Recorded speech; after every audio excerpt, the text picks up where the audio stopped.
Have you been arrested or are potentially facing criminal charges? You need a trial attorney who is well-versed in the courtroom.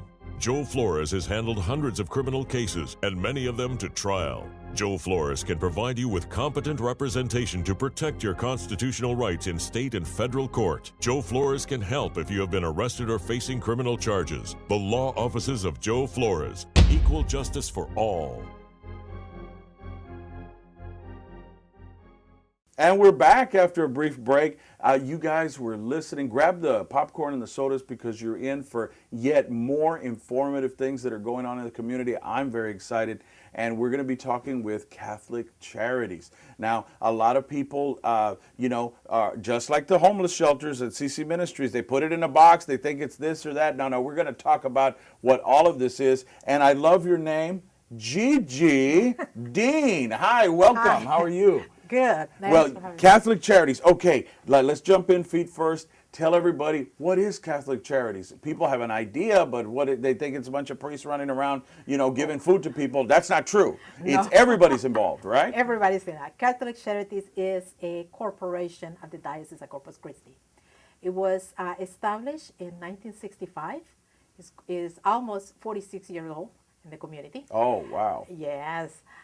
It has within itself 10 departments and also Mother Teresa Shelter. Catholic Charities primarily, its mission is to safeguard the family in the principles of unity, dignity, and stability. The other thing is that Catholic Charities' mission is rooted basically in the scriptures to provide services to people in need and to address the social ills that undermine the dignity of the person. A mouthful, but having said this... I'm impressed already. Thank you. We are one of those little secrets in the community, but Catholic Charities extend itself to 12 counties. To 12 counties throughout? Counties Wow. Throughout our diocese. And at the same time, we all know that there are approximately 188 colonias throughout those 12 counties. We are concentrated right now in 8 main colonias in Nueces County. So it's a lot to go through. One of the things that we do is provide emergency assistance. So we have an emergency aid department.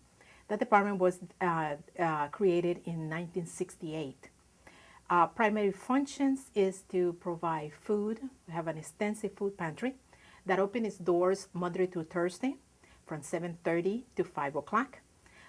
Daily, we provide food through that pantry to approximately in between 45 to 55 families that come in a daily basis.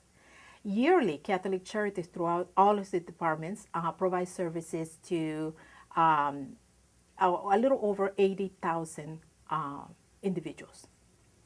Not to say that Mother Teresa Shelter, on the other hand, provides services daily to approximately 185 individuals. And yearly, it provides services to 137,000 individuals. This is amazing. Ladies and gentlemen out there, this is a very well-kept secret. I know that Catholic Charities doesn't like to toot its own horn. I'm going to toot the horn for you guys. Yes. Tell me more, because I think a lot of people are very, very interested in this, but they have a perception of poverty. They have a perception of homelessness. The face of it is a man 40 to 60 years of age, hasn't shaved in 4 days, bathed in 10 weeks. I mean, is that necessarily true, or is that the exception to the rule? Or are there more families that you're seeing? That is correct. That is the exception to the rule. Homelessness don't have a face. And at Catholic Charities, we always say that poverty don't take a holiday. Meaning that Christmas come, we have poverty. 4th of July come, we have poverty. We have poverty all 365 days of the year. The face of the poverty is me and you. Basically, that's what it is. We have the working poor that sometimes we don't address because they are working and we feel that actually they can provide for their families. That is not 100% true. With those families, we encounter that in many instances, they have to make sure either do I buy medications, do I buy food, or do I pay the rent? If I pay the rent, can I pay the utilities? So that is the phase of poverty. Those are the ones that are in danger of becoming homeless. Then we have the sad part that we have. All phases of homelessness is sad, but more so when we start taking care of children that are homeless. How much are you seeing since 2008, since we really hit the recession? I really think it's a depression, honestly, but people are just in denial about that. I mean, we're in the worst economic times since the Great Depression. What have you seen? What has changed? Well, Catholic Charities develop programs as the need of the community arise. And when that happened, we developed a family self-sufficiency program that was in conjunction with a HUD-approved housing counseling agency, because we are an agency also part of a HUD program that mirrors into what was going on after the challenges with the economy, if I can call it so. The foreclosures and the danger of foreclosure that many families in our community was facing and are continue to face. So we started to see families losing jobs. The phase of homelessness was also professionals that never before came to our doors. People don't talk about that. We don't, correct, because we first of all, it's very embarrassed about saying things like that. Sure. Shock that at one point I was a teacher, an elementary teacher, and now for one reason or another, maybe laid off, now working in the summer, living payday to payday. Whenever the refineries, for example, have reduced the hours, that caused a huge economic deprivation in the family, because that family no longer have that extra income to provide for those basic needs that overtime was providing. So it's a snowball amount of issues. It's not only one issue that we can say this is what's happening with the homeless, or this is what's happening in poverty. It's one thing after another. A illness, a serious illness such as cancer or heart condition can put a family in homelessness. A loss of a job can put, especially if savings are not there. So family self-sufficiency, when it began to look at that, we started to look that families wanted to go back to work, but they didn't have the Catholic Charities take people by the hand. Mm-hmm. We meet them where they are, and we take them where they need to be, where they want to be, with very intense guiding, intense case management. We were able not only to develop and provide them with a professional resume, things that we take for granted. Other families don't, and individuals don't. We have had a gentleman just broke out and cry because we were able to provide food for an entire week, where his children had a good meal in 2 days. When a man comes, we see, and again, it's a misconception. We always talk about the mother looking for assistance. Yes. Because a woman is more sensitive probably to those things, and it kind of don't have that pride, even so we all do, I can assure you that, as a woman. But when you see a man, it hit a completely different strike. It strikes you completely different when you see a man in front of you crying because you were able to provide him with food for the children. That is something that we see more often now than before. We really don't want to see it.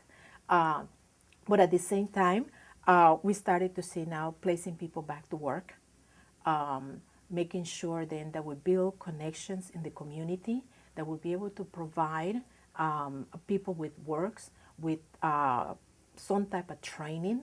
Sometimes it takes just someone to learn how to build a resume. A housewife that now needs to go back to work, Absolutely. never have worked before. And when they come in, they say, well, I don't know nothing, I don't know what to do. What we are there to say is, you have been a CEO in your home. You have run that. You have run a budget. You have make sure that you are taking care of the kids and your husband when they say. That's right. So we put those, we transfer all of that into a resume. A mother's resume kind of rivals like a CEO. That's right. But I want everybody to know out there, it's so important. 884-0651. Listen to my voice. 884-0651. And we're looking at CatholicCharities-cc.org is the website. And how can they donate? How can people help? We got 30 seconds or about a minute before we go to break. How can they help you guys?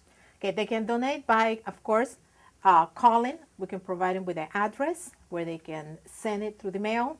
They can go to our website, CatholicCharities-cc.org.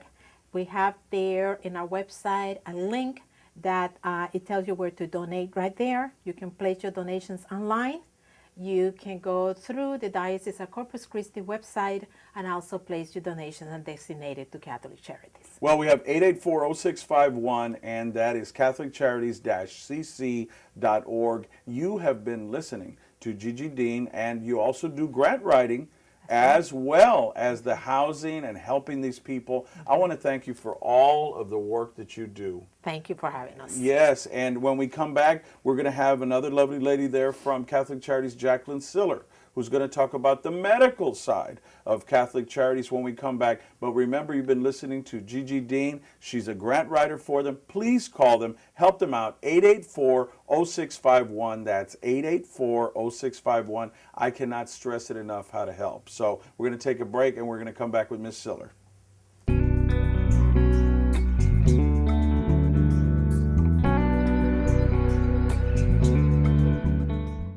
Attention! Was your child born with a birth defect? Some prescription drugs taken during pregnancy have been linked to birth defects, including antidepressants Paxil, Zoloft, Prozac, Wellbutrin, and Lexapro. Also, prescription-strength pain relievers containing codeine, such as Vicodin and Tylenol 3 with codeine. If you or your loved ones took any of these prescription drugs while pregnant and your child was born with a birth defect, call nurse practitioner and attorney Joe Flores at 887-8670. That's 887-8670. Call today.